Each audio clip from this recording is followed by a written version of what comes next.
Assalamualaikum warahmatullahi wabarakatuh. Pada video ini kami akan bentangkan tentang kesalahan-kesalahan elektrik yang terjadi dan mengaitkan dengan peraturan-peraturan elektrik 1994.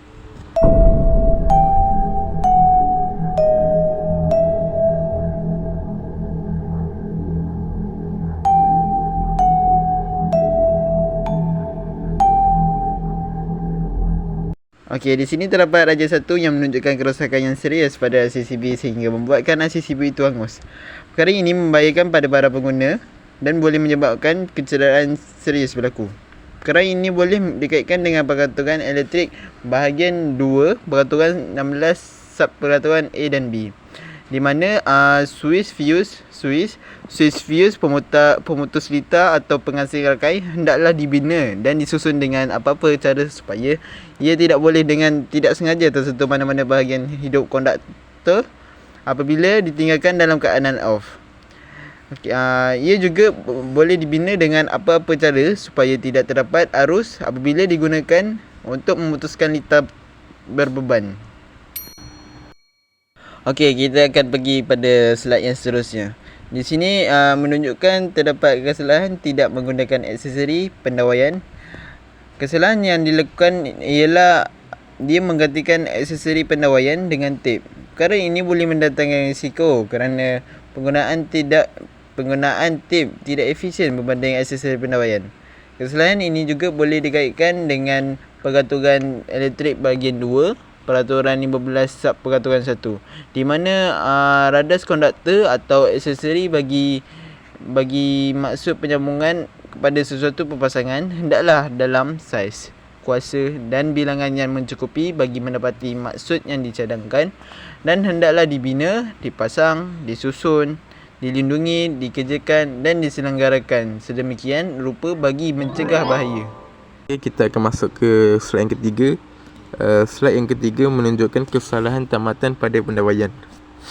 Pada raja 3 ini menunjukkan kesalahan tamatan yang tidak sempurna. Hal ini boleh menyebabkan para pendawai yang ingin membuat penyelenggaraan boleh terkena ranjatan elektrik kerana tamatan yang longgar.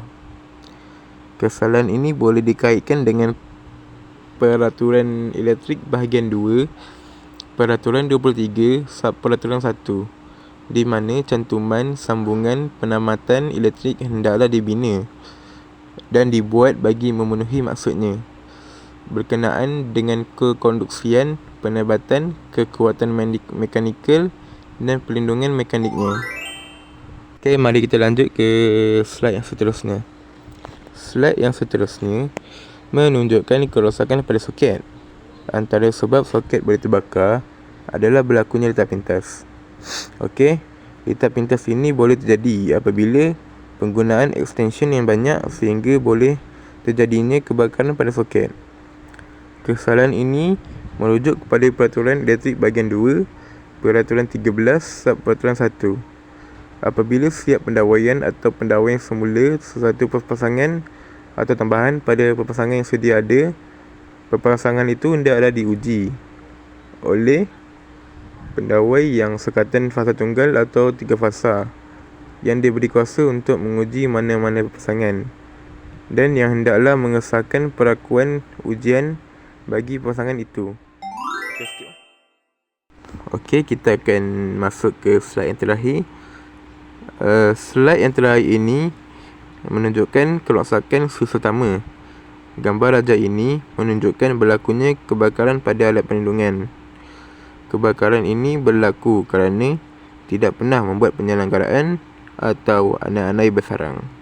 Kesalahan ini merujuk kepada peraturan elektrik bahagian 2, peraturan 20 bahagian A dan B. Papan fuse itu hendaklah dimatikan dan setiap konduktor dibumikan, atau jika papan fuse itu disusun mengikut apa-apa cara supaya mana-mana konduktornya boleh dimatikan mengikut bahagian dan diasingkan dengan pemisah atau penghadang kekal atau boleh alih daripada bahagian yang bersebelahan yang konduktornya hidup. Bahagian pada kerja akan dibuat hendaklah dimatikan dan setiap konduktornya dibumikan. Okey, itu saja daripada kami. Sekian, terima kasih. Sekiranya ada kekurangan, itu semua yang datang daripada kami, dan kalau dan baiknya semua datang daripada Allah Subhanahu Wa Taala.